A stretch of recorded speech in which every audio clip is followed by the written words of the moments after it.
Et salut à tous mes petits potos, c'est Expelliarmus Potter et aujourd'hui on se retrouve dans une nouvelle vidéo. Alors on m'avait demandé sur ma dernière vidéo, donc la vidéo sur la famille Potter, de faire une vidéo sur la famille de Ludo Verpet. Mais j'ai pas trouvé grand chose sur la famille de Ludo Verpet, ni sur Ludo Verpet, mais j'ai réussi à trouver quand même quelques trucs sur Ludo Verpet. Donc je vais vous faire juste une vidéo sur Ludo Verpet parce qu'il n'est pas dans les films, il est que dans les livres.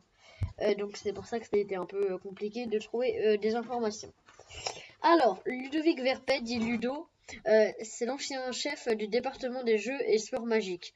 Il est également ancien joueur professionnel de Quidditch. Il était très populaire alors qu'il était batteur pour les Frelons de Wingbourne et pour l'équipe de Quidditch d'Angleterre.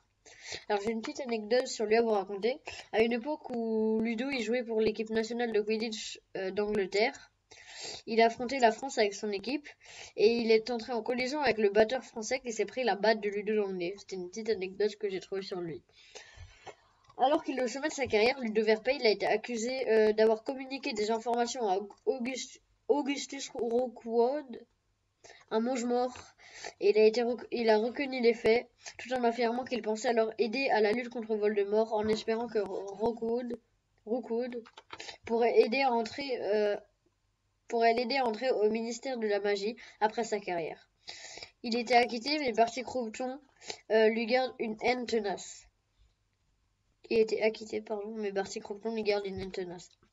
Après sa carrière de Quidditch, il a rejoint le département des jeux et des sports magiques, dont il est devenu le chef. C'est-à-dire qu'il commente la Coupe du Monde de Quidditch et participe au jury et à l'organisation du tournoi des 3 sorciers. À un moment donné, Ludo Verpet écrit une critique du livre Le Quidditch à travers les âges, dans laquelle il est indiqué « Je vous parie ce que vous voudrez que ça deviendra un best-seller.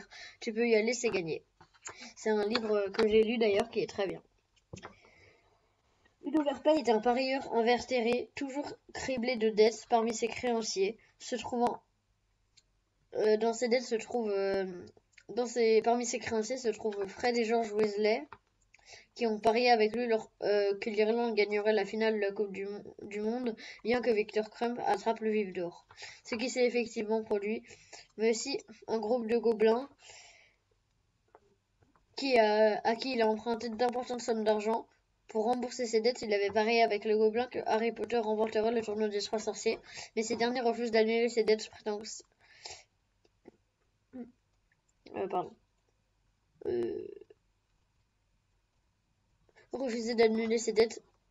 prétextant que Harry Potter n'avait pas gagné puisqu'il a été ex-aequo avec Cédric Diggory. Il compte rendre le fuir et de quitter son poste. Ludo Verpet est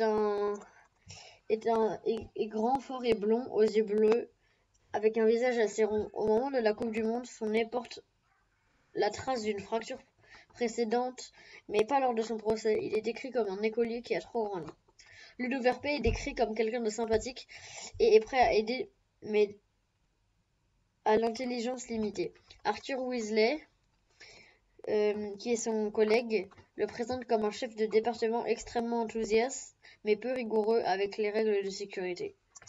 Percy Weasley, lui, l'apprécie guère. D'une part, le fait que de la haine que lui voue son patron, Barty Croughton, et d'autre part, parce qu'il estime que Ludo Verpet n'est pas assez efficace. Alastor Maugrey dit lors du procès de Verpet qu'il n'a jamais été très malin. Maintenant, je vais vous apprendre peut-être un petit truc.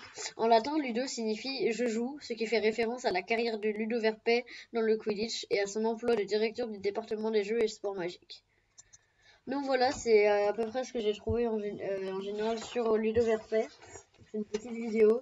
J'espère qu'elle vous aura plu, mais n'hésitez pas à liker, partager, commenter et à vous abonner si vous voulez d'autres vidéos comme ça. Dites-moi dans les commentaires comme la dernière sur qui aimeriez-vous que je fasse d'autres vidéos. Là, il y aura la prochaine vidéo sortira peut-être dans un peu plus longtemps que là, c'est parce que là j'ai eu du temps de faire cette vidéo, mais j'aurai sûrement pas le temps dans les prochains jours et les prochaines semaines. Sinon, moi je vous dis à bientôt pour une nouvelle vidéo. Ciao!